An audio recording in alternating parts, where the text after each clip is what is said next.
They are technological marvel. So Mhm. kudos to everyone who's been working Definitely. on them. I think I have to be really honest here. It's a nice experience Yeah. being in a car without a driver, like not only because it's more private, obviously, it's also just a more reliable experience. Some drivers drive in different ways from others for ride hail, as you well know, right? Like, and I totally understand why individuals would prefer driving an autonomous vehicle or being an autonomous vehicle. I think the questions that I end up having are really scaling then what's going to happen overall to our cities.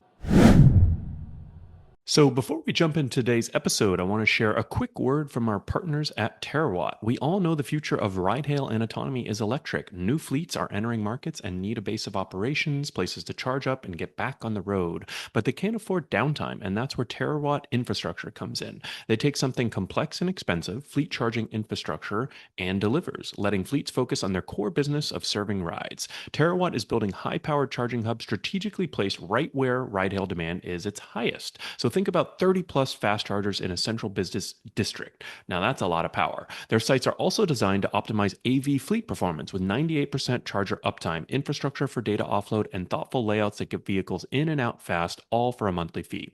You can check them out at terawattinfrastructure.com, and we'll also leave contact information for the company in the show notes. All right, on to the episode.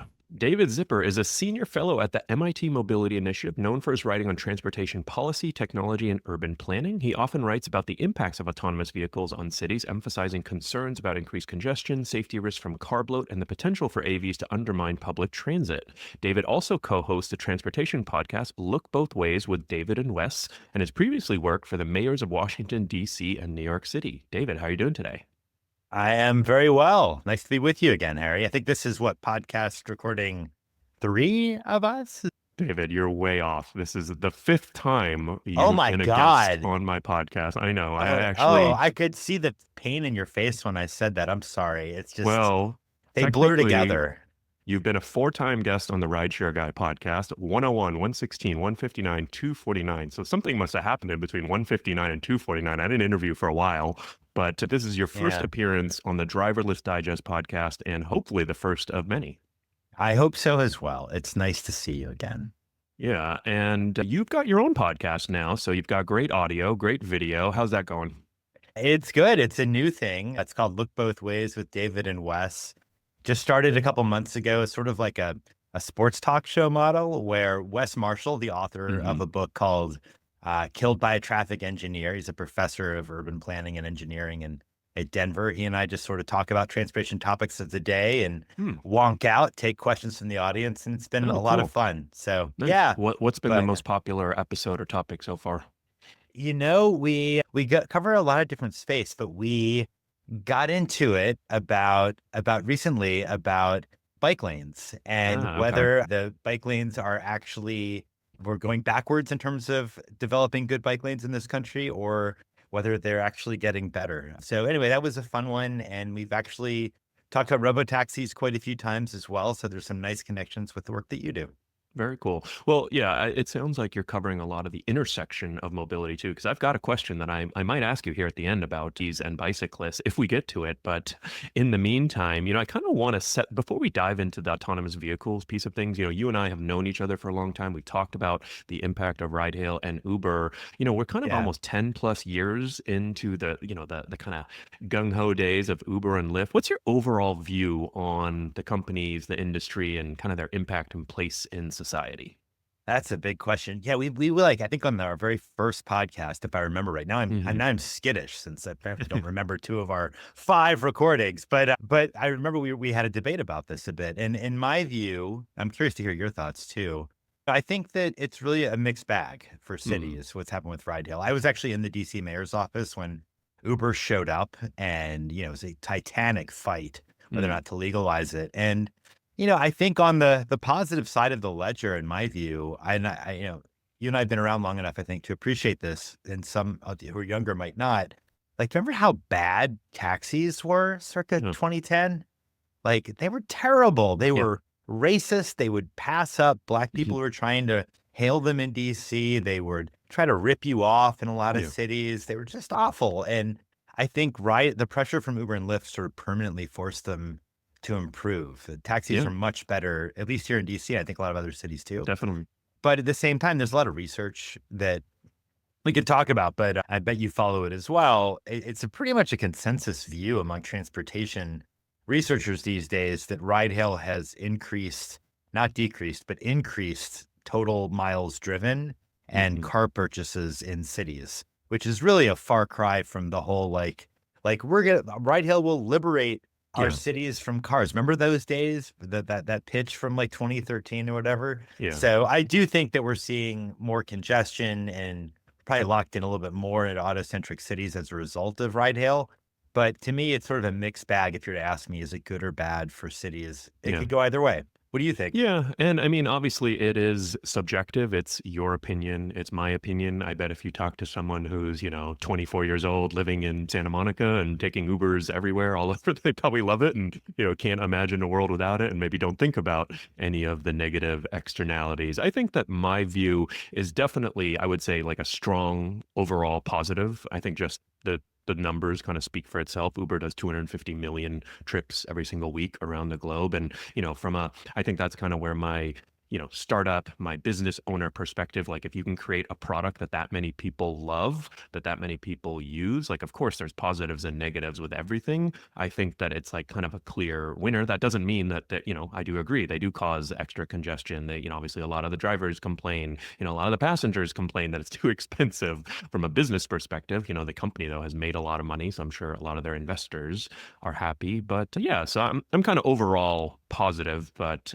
definitely maybe more positive than you. But I think that there are some drawbacks, kind of like with anything though, that's really big. Yeah, I mean, I'm sure we'll get into this as we talk about robotaxis too. But look, I'm all in favor of people being able to choose however they want to travel, Yeah, as long as they are willing to pay the full cost of that service. Because there's got it. the cost of providing it, but then there's also societal costs, like those Hmm. externalities you just mentioned in terms of congestion or safety risk or pollution.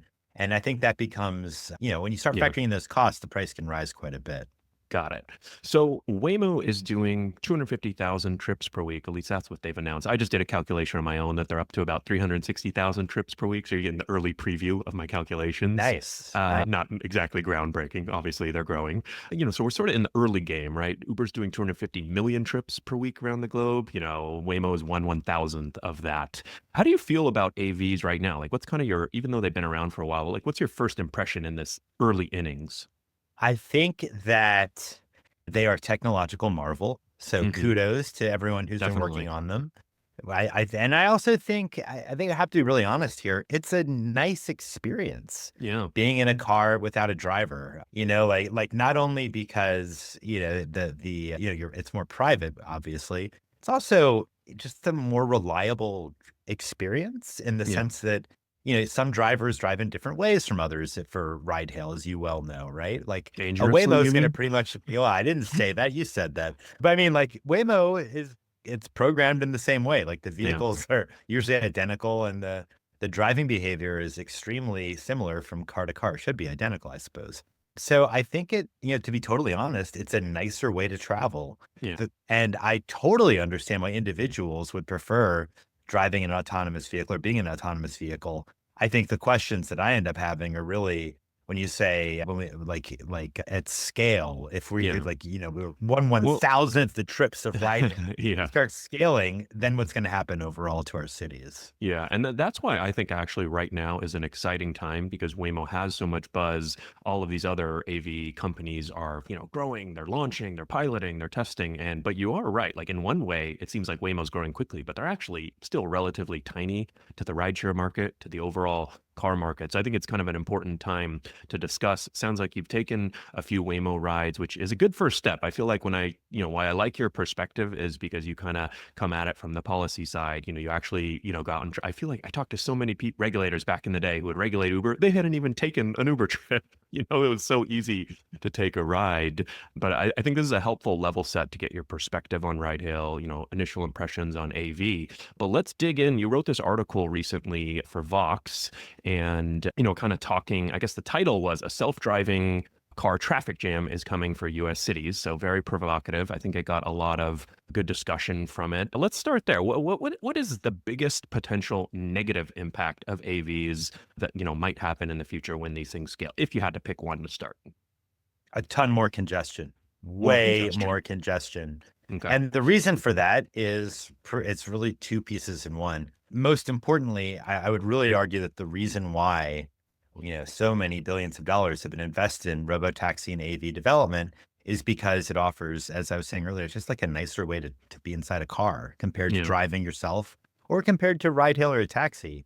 And Hmm. I think, we're all human beings. So if the price remains relatively consistent with what, say, ride hail costs, how do you respond to an improved experience? Yeah. You want to have that experience more. So, somebody who can have access to cheap self-driven trips might choose to drive to a more distant restaurant. Yeah. They might choose to take trips they wouldn't have taken at all otherwise. They might choose to be inside that robotaxi instead of maybe taking transit otherwise. All of that means just a lot more cars on the Hmm. road. And that's even before factoring in the deadheading factor, which you know very well. That's what I think I've seen stats of around 40% of the time with ride hail, Hmm. the car is empty. Does that sound right to you? Yeah. Sounds about right. Yeah. So it could be less with robotaxis. There'll be a lot of algorithms going into this, but you factor that in as well. You're talking about potentially a spike in total miles driven on our roads. And in cities where you really can't expand highways or add another lane, I worry that that could mean gridlock of a kind we really haven't seen before. So that's what I really worry about when I think of, when we're past this moment that we're in now, where Hmm. robotaxis are a fun novelty, and they become actually ubiquitous in cities. To me, that suggests a Yeah. real problem. Yeah, so I think that it is clear, as you mentioned, that Uber and Lyft have increased congestion, vehicle miles traveled. I sort of always point to this. I mean, there might be more recent, data and surveys, but I sort of always point to this article. It looks like we wrote back in 2019 or 2022. There's an article in City Lab by our friend, actually, I think you know her, Laura Bliss. Of How much course. traffic do Uber and Lyft cause? And I think the analysis that, this is sort of analysis they looked at, that I'm looking at Seattle, Washington, 2%. This is how much extra VMT Uber and Lyft cause. Boston, 7.7% in the greater area, 2% in the city. Los Angeles, 2.6% overall. San Francisco was one of the highest at 12.8%. And so Hmm. I've sort of always pointed to these types of, I think there's a few analyses out there that basically Uber and Lyft in kind of the worst case scenario in the core cities are really only causing single digit percentage. They're only responsible for single digit percentage PMT. Now, on it, that's an absolute basis, right? So, of the Right. 100 million miles that are driven, Uber and Lyft, let's say 8 million of those miles. It's a lot, but it's less than 90. The 90% is the other guys, right? The other people. Now, I think the reason why they've gotten a lot of flack is because they kind of came in on a marginal basis and maybe made things worse, right? So they were that last 8% maybe. First, do you kind of agree with those numbers? And then maybe we can talk about, like, I guess, are they kind of really the cause if they're only 8%? Yeah, I mean, the numbers are the numbers. I think that can make some sense. I think part of why that those figures got a lot of attention was because it kind of flew in the face of the narrative Yeah, of that that's ride fair. hail was using 10 years ago, saying, "Hey, we're going to liberate everybody from cars." Not so much. But the other point, Harry, I would make, and I think I've seen you make this sort of defense of ride hail before, and I think it's a relatively thoughtful one. But where I might just note is that, an incremental difference of just a couple percentage points Yeah, in traffic can be the difference between for a free flowing highway hmm, and total gridlock. For definitely. example, think about how traffic jams go way down in a lot of cities Yeah, during Rosh Hashanah and Yom Kippur. We're recording hmm, this during the Jewish high holidays. yeah, 2% of this country is Jewish. In a hmm, lot of places, it's less than that in terms of the residents, but just having a little bit yeah, fewer cars on the road means that the highways are flowing freely. So if you add in 2 or 3% of traffic, that might have actually a disproportionate effect on slowing down vehicle travel times. yeah. So I guess if we're thinking about in the context of AVs, they're going to, I think likely, not even likely, I think it's almost guaranteed that they're going to have a very similar impact to, they're going to add congestion and, sort of cause these similar issues. But I guess like what is like to me, I guess I don't know that it's that fair to like penalize the last like why is an Uber or Lyft or a Waymo trip, why should that be penalized versus like the guy going down the street? Like why is that trip more important than my trip in an Uber? Well, I'm not sure it's a matter of penalizing one versus the other. I think it's a Mm, matter of designing or managing a network of roads and highways so that people can get where they want to go as easily as they can, the maximum number of Right. people getting where they want to go as easily as they can. And I think when I look to the future, and again, this is all sort of like, supposing that the AV companies are able to dramatically reduce their costs so that Hmm. they can actually scale to have Yeah. the orders of magnitude more vehicles than they have right now, Well, right? Which you is know no what, small David, thing. I think this is so important though, because right now, there was a report by Obi. I just had their CEO on my podcast. Yeah. Customers for Waymo are paying 30 to 40% more and waiting longer, and they're happy to do it. So imagine if they even get the same price as Uber and Lyft, and then imagine if they get cheaper. I think it's like one level, two level, three levels of congestion that we might actually see, or maybe No, even it's a great 10x if they point. get really lower. Yeah, I think it's a great point. I think like if you really, I mean, the vision, right, is that you take the drive. This is why like Travis Kalanick was so into Yeah. AVs back in the day, right, Harry? Like if you take the driver out of the equation, ride hail becomes so cheap. I Mm. mean, if you can actually do that, down the road, I think we're talking about people taking. You basically have a cheaper, Yeah. far superior service in terms of what the experience is like being inside a driverless car. I mean, isn't it just obvious that people are going to take many, many more trips? Like it's Yeah. so clear to me. And then you fast forward and think about what that's going to actually feel like, because obviously some people will be able to afford self-driving cars before others. So Hmm. you've got congestion starting to rise as the total number of trips are increasing. If you're like happy as a clam in your robotaxi, taking a nap or rocking out to your favorite music, watching a movie, that's cool. But there's the other people who are driving their cars, like gripping their steering wheel, Yeah. going a little bit crazy because they want to get to where they're going, let alone those who are in a bus that's now So crawling forward. To yeah, me, no. that's not equitable.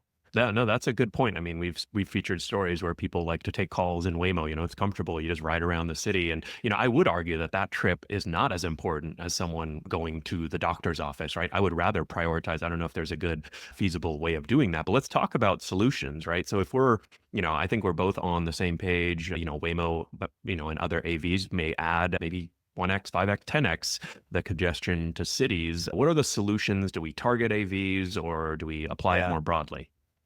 Yeah, and I really don't want to vilify AVs. I just want to get the systems in place to keep streets functioning Yeah. as AVs scale, I whether that happens 2 years from now or 20. Yeah. Sorry, do you want to say something? Go ahead. No, I was Yeah, just gonna say, cut I you think off. that it's a good goal of keeping them function, but I also want to improve them too. I feel like maybe Totally. there's an inflection point here. Like, let's, maybe things we haven't done well in the past. AVs are coming; they're going to make things worse. So let's handle that and improve things while we're at it. Yeah. So I think one sort of like intuitive way to do this to maximize the mobility of as many people as possible, set aside more space for bus rapid transit Hmm. because buses are such efficient ways of moving a lot of people in relatively little space. Yeah, And if we are going to have more congestion on the roads, let's sort of like inoculate our I bus like that. passengers from having to deal with that. That to me And makes that a would lot of be sense. bus rapid transit. Is that a dedicated lane for a Yeah. bus and lights and things like that? And often signal preferences and Right. stuff like that, like Los Angeles has it, San Francisco has it, a lot of cities have it now, not all, but a lot. And I think that now is a great time to do it, particularly because of the likely growth of AVs in the future. But frankly, it was already a good idea in a lot of places. What's But sorry. do we need to? How do we pay for that though? Do you take money from AVs from Uber, or you think that's just something that Oh cities no, can do on their own? I think cities can do it on their own. It's Okay. not that expensive. It's some modifications to traffic lights. It's some paint. It's some education of drivers and police officers, Yeah. maybe some automatic enforcement, but it's actually a very cheap way to improve streets. This is Hmm. it's more of a political challenge than a I guess that's financial what I one. was thinking. It sounds like maybe the political will is the tough part of this one. Yeah, that's a real issue. That's right. Hmm. Well, you think that's politically challenging. Wait till you get to my other idea, All right. which is, What's your next idea? well, the big one is congestion pricing Okay. or some sort of a policy that could be modeled off of New York, but not just New York, to charge vehicles to enter a dense, congested part of an urban core. I think that's a great way to manage the potential slowdowns caused by robotaxis in the future. Yeah. And it's also just a good thing, period. Like, have you seen the results of what's happened in Manhattan People this love year it, right? from, well, people like it, but for even putting opinions aside, factually, traffic is moving Right. faster, transit slowdowns are down, pedestrian counts are up, that it's quieter in Manhattan. Hmm. Everything seems to be really positive, and it's generating a ton of money, hundreds of millions of dollars for the MTA to improve transit service. So to me, having a fee like that, I think could make a lot of sense. I'll give you one other idea for sort of a fee that could help because this, Hmm. I think, well, I'm curious what you think with your ride hail hat on is basically a deadheading fee where you require a city would require ride hail or Hmm. robotaxi companies to report the total miles driven in a dense urban area Yeah. where they're deadheading with nobody in the back seat. And then you pay a fee based on that. So you're incentivizing the companies to minimize the sort of like empty calorie Yep. miles when nobody's there. To me, that makes a lot of sense too. I'm curious what you think about idea that you Yeah. know this world So well. first, on congestion pricing, I think that, a lot of the driver groups were not big fans of that, but I personally was a big fan because I think it applies the rules fairly, right? Like I Right. already mentioned how, hey, Right. these Uber drivers are getting all the blame and they're only 6% of traffic in a bunch of cities, right? Or vehicle miles traveled.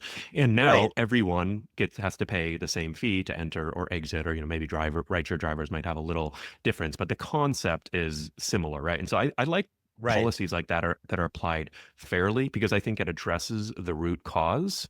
And so when it talks about deadheading fee, that actually I think is something that is a fair complaint, right? When I'm driving to the doctor's office, there's no downtime, there's no deadheading. I get there and I park and I go in and I go home, right? It's a very efficient trip from a utilization perspective of that vehicle, of course. But with Uber and Lyft drivers, you are right. So I do think it would be fair to look at that utilization. And New York City actually already looks at the utilization of Uber and Lyft on a quarterly basis to come up with the minimum pay formula that they pay drivers. So it's pretty doable. It's actually literally, they could probably use a similar formula. But I do think that's a fair complaint, especially for AVs, where, maybe it's cheaper for them to just drive around the city than to, park in an expensive downtown real estate lot, right? And then in that case, their deadheading would be super high. And that's a big cost on cities versus an average driver. So I'm with you on that one. Yeah, well, I think as you well know, Harry, that part of what makes New York a sort of aggressive regulator of ride hail is New York State is one of, I don't know, 5 or 6 states in the whole country that has not preempted the cities from Mhm. regulating ride hail, right? It's like Washington State, Yeah. Illinois, New York, DC is a city state, doesn't really count. There's a few Mhm. others, but but like for example, if Austin wanted to do anything like this, they could not. Well, I If think they tried and then they got rerouted through the state, actually. Well, that wasn't over congestion, that was over Oh, yeah. fingerprinting of Sorry. Over, drivers, wasn't right. it? Fingerprinting of drivers. But your point is well taken. So let's be clear, you first have to empower cities to be able to do Hmm. stuff like this. But I also I appreciate your point about being fair and equitable, and I try to this is where I try to, like, be reasonable with these sorts of ideas because, like, Uber and Lyft, I certainly don't think are evil companies. I would note a lot of urbanists don't realize this, but did you know that, like, Uber was actively lobbying in favor of congestion pricing in New Yeah. York, like, I think it 7 was years for that ago? reason that I mentioned, Yeah. right? Because they like that idea. And now, it's a little counterintuitive, right? But now there's a lot less traffic. We always tell, I mean, there's a whole strategy, and a lot of drivers do airport rides early in the morning because there's no traffic. You can go far and fast, right? You make a lot more money in the transportation industry Mm. when your wheels are moving fast, right? The faster they're going, right? And when you're in traffic, you actually can't charge the customer as much because you're not going as far, right? So it's kind of always that distance and time function is what helps shared fleet operators make the most amount of money, whether it's a human or robo or whatever. Well, maybe there's some enlightened self-interest here. Maybe we can get some of your listeners working in the private sector in these companies to Yeah. support congestion pricing in Chicago or Seattle or wherever else. Yeah, That'd be no, awesome. I'm all in I favor. like that idea. All right, so I think we'd beat congestion to death. I'm not going to let you talk about that anymore. But another big claim that I have seen, and I'm very curious to hear your opinion on, is the potential positive impact that AVs are going to have on the 40,000 road deaths every year. So in the United States, 40,000 people, die every year, and due to automobile accidents, I believe. And I think the big thing, Waymo just had this big safety report. I saw all these people talking about, oh, once AVs, wait, we got to support Waymo because deaths are going to go to zero. What do you think about that claim? Are you trying to trigger me, Harry, after all that we've been through? Well, there's a Um, mathematical argument here too that we can get into, but I'm curious to hear your opinion. I think it's brilliant marketing on Mm, behalf of Waymo. I want to give them a lot of credit for making many Americans think that you are in favor of crash deaths if you oppose the fastest spread of robotaxis possible. got it. I find it to be a bit hollow, but let's actually parse it out. Let's talk Yeah. about it. So to me, when you talk about robotaxis being a safety solution, there's sort of like a three-part question here. Number one, is a robotaxi safer than a equivalent human driver on a given type of environment? That Hmm. means you have to be real. First of all, it requires Right. there's a lot of caveats there. Like you have to have accurate, complete, and validated data from the ride hail companies as well as from the human drivers, which Right. is iffy because the robotaxi companies are very protective of their data, which creates Yep. some challenges there. Are we going to take their word for whatever they're going to tell us in terms Hmm. of incidents or crashes? But then also you have to be really deliberate about what you are comparing a given mile of robotaxi driving to.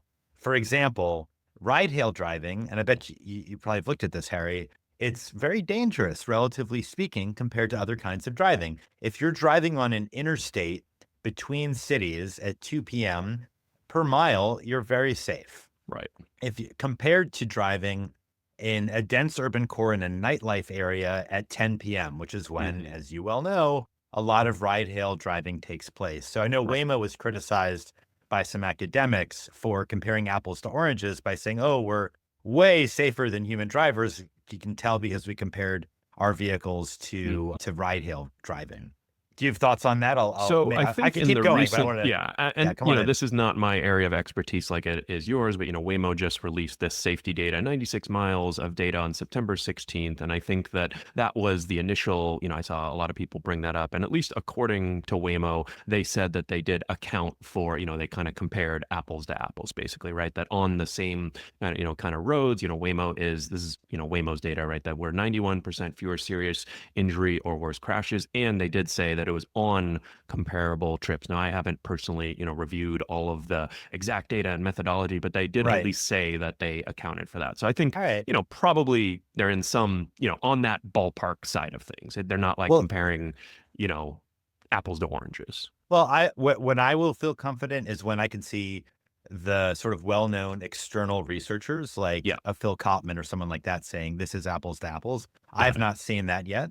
Fair. But let's keep going though. That's only step one. This Hmm. is kind of like which was that Indiana Jones movie where they have like you have three tests to Okay. get like it's the Holy Grail, right? Yeah. That was only the first All test. right. But let's say that They on a actually given safer. Okay. if yeah, yeah, or well, because the way you framed this, I think, is the right way. Where because I think there is a narrative out there that if you are opposing Waymo or Right. robotaxis, you are standing in the way of safety.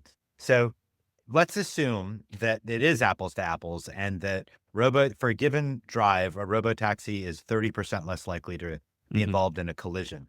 Okay, you still have to take into account what we were just talking about, Harry, which is the likelihood that robotaxis will induce more trips. Right. That's known as exposure in methodology. So let's Hmm. say that I'm picking numbers out of the air, but this is important, I think, conceptually. Let's Right. say that robotaxis are 30% safer per trip, but they Hmm. also induce 50% more trips. Yep. You do the math, you end up actually with more collisions just because, by Okay. definition, every marginal mile driven has some degree of risk of a crash, even Yeah. if it's self-driven. So that's something that I think we don't talk as much about as we should. Well, and I mean, honestly, if you're sort of, I think a visionary, venture capitalist who's supporting Waymo, you are thinking that they're going to be 10x, that they're going to be 100x, right? And they actually Right. are going to induce a lot of demand. And so you are right that if the savings, out or the induced demand outweighs the safety, then there's actually an argument that they're going to make things worse. Correct. Even if on a given trip they are safer than human driven, Right. overall, you could see an increase in crashes. And then I'm still not done. This is like Okay, I said let's back to my go. Indiana Jones. Last one, like the third test. No, seriously, it's like okay, let's say that okay, so on a given trip, the self-driven car is safer, even when you take into account at a societal level Hmm. the increase in driving. You're still saving lives. Okay, my last question then is okay, is this the most cost efficient way of reducing Mm. crash deaths? If that's our goal, we shouldn't just be saying, do self-driving cars reduce crashes, we should be raising the bar and saying, given the ability of self-driving cars to reduce crashes, are they the optimal way to invest money and Hmm. resources in saving lives?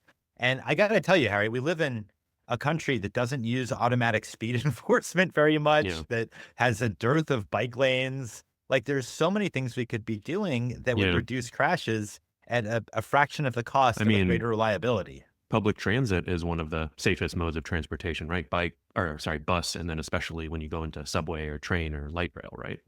That's totally right. I always say, if you want to be really safe, don't get into a big SUV, get into Yeah. a bus. Seriously. The But no, biggest of but SUVs. yeah, but this is actually like a serious point. Is like I really would encourage those who think about AV safety to raise the bar beyond like, are Yeah. they safer, and say, like, if safety is the goal, is this actually the optimal way to reduce Yeah, crashes? I don't know if anyone from Waymo would ever say that, but I would love to hear them say something like, "Hey, we are a lot safer, and we are going to reduce deaths, but we also need other people to kind of carry we need people, cities to invest in public transit, or we need regulators to put speed limiters on car." I would love to, we can we're a civilized society. We can do multiple things at once, right?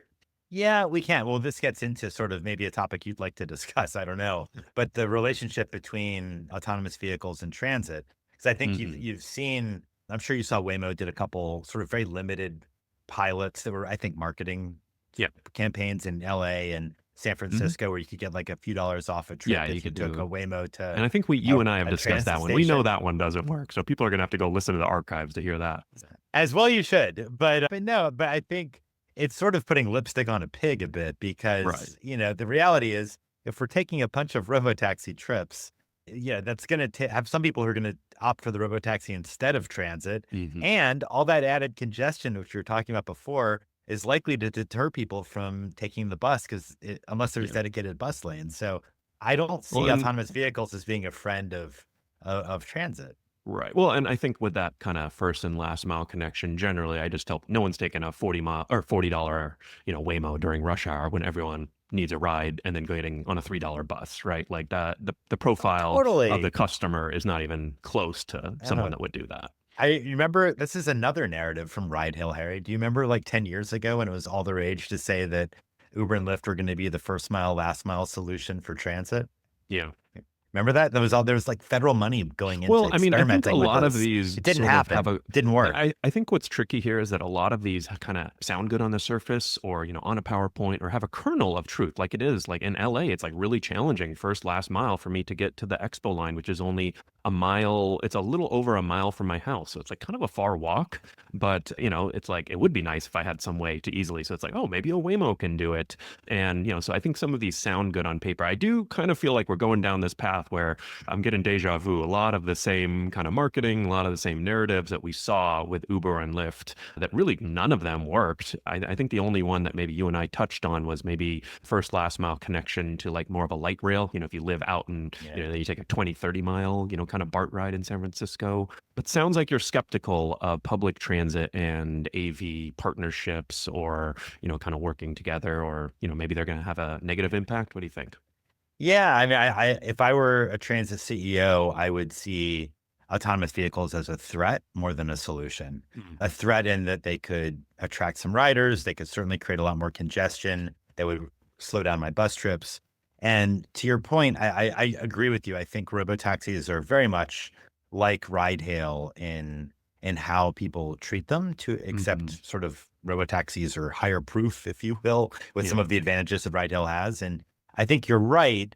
The one environment where first mile, last mile did seem to work with ride hail sometimes was like some BART stations in like the sort that are sort of further away from Yeah. the core cities of, Oakland and San Francisco, because parking is just so annoying and Right. expensive in the downtown core. So could I imagine some middle class, upper middle class people taking Waymo Yeah. to Dublin Station on BART? Yeah, I could, but that's getting a little niche. Like, we're not Yeah. talking about a scalable fix for transit. I would be apprehensive about their role. Yeah. So I guess if I am someone in a leadership position in transit, I mean, Waymo's here, other companies are coming. It's all the rage. I'm sure people are talking at conferences and events. And, I guess do I just kind of ignore that, or do I try to find ways to work together? Or, I mean, it sounds like there might not be, the only sort of one interesting idea I heard is, a lot of these AV companies do have a problem with off-peak utilization from 2 p.m. or sorry, Mhm. from 2 a.m. to 2 p.m. basically. They're pushing, Waymo, hey, get 25% off a ride. I heard someone suggest that, maybe they Mhm. could offer subsidized rides to transit during off-peak times because it is very important to get high utilization for these AVs to then pay, for the cost of them. So that was the only kind of mildly interesting idea. Hey, maybe that's another thing that in St. Petersburg, Florida, there was a great, or I think a pretty good Uber Mm-mm. collaboration. Remember this one to basically help nighttime workers get home Yeah. on an Uber after the transit system had shut down? Hmm. Sure, I think if you can do that as a collaboration, that's great. But if I were running a transit agency right now, looking at what's happening with AVs, I think it would. My initial response would be not necessarily to focus on those sorts of opportunities as much as to say, gosh, how can I get my bus rapid transit installed ASAP? And can I work with the cities in my jurisdiction to look at some sort of a congestion based fee? Because that's really how you can future proof your transit system, Yeah. in my view. I mean, and I guess one idea or strategy I've seen too, I don't know if this is necessarily fair, but I mean, kind of capitalize on the money, and the interest that there is, with Waymo right now. I think this is an opportunity that was really missed by cities when the scooter Yeah. wave came. These Yeah. companies had billions of dollars. They were throwing it everywhere. And I don't know that cities really took advantage. Like they should have built bike lanes everywhere for scooters. That money is now gone, as you know, from looking at the valuation of scooter companies. But when companies are motivated, I think you can kind of get them, maybe find some of those shared interests. And maybe it's something like that. Like, I don't know if the bus lanes benefit Waymo as much, but some kind of shared benefit. I don't know if anything rings a Yeah. bell. Actually, well, one thing kind of does. I appreciate the point, and you're totally right about scooters, by the way. One is on-street parking Mm, and pickup drop-off points. Obviously, robotaxis don't need to park, they need to stop, and mhm. then they continue on their way. So it's in robotaxi companies' interest to have easy places to pull over and pick someone up or drop them Yeah. off, right? And a lot of cities don't have that. They may not even know what they have because it's kind of shocking how few cities have a complete digital map of their curb. I Yeah. do think that's something that Waymo and other companies could support cities to build out.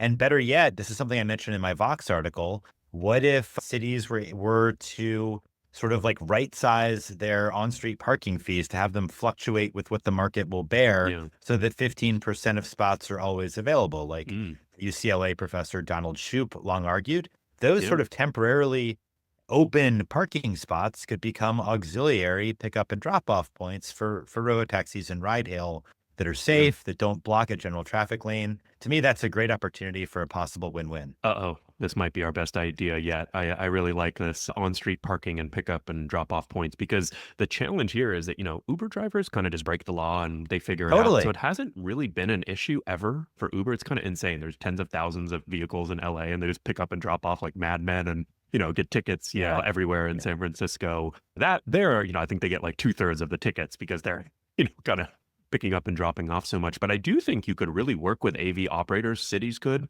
to pay to digitize the curb. I know there's a bunch of companies that do this. We work with Curb IQ last year at our conference. There's Yeah. others.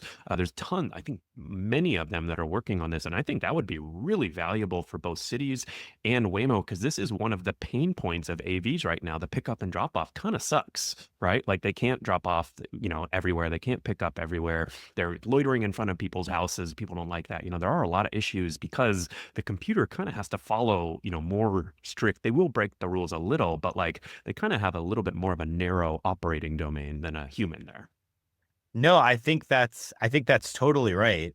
And when the robotaxi, it's the same with ride hail actually, when they are, you know, emulating, human drivers when they do a pickup or drop off that blocks a bike lane or a bus Yeah. stop or double parks, it messes up the transportation network and it's not safe. And I can kind of empathize with Waymo people who say like, well, what are we supposed to do? This is what Yeah. everybody does, Right. but it's a problem for the overall transportation network. So this is a great opportunity to actually just fix things in a way that Yeah. in my view, benefit absolutely everybody. Yeah, I think it would be a nice way to give back, but also at the same time improve the product, improve the business for AV operators. Last Yeah. topic that I want to end on with you, which may be a positive. What about cyclists and even pedestrians?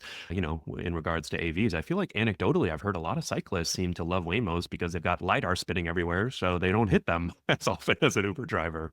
What do you think?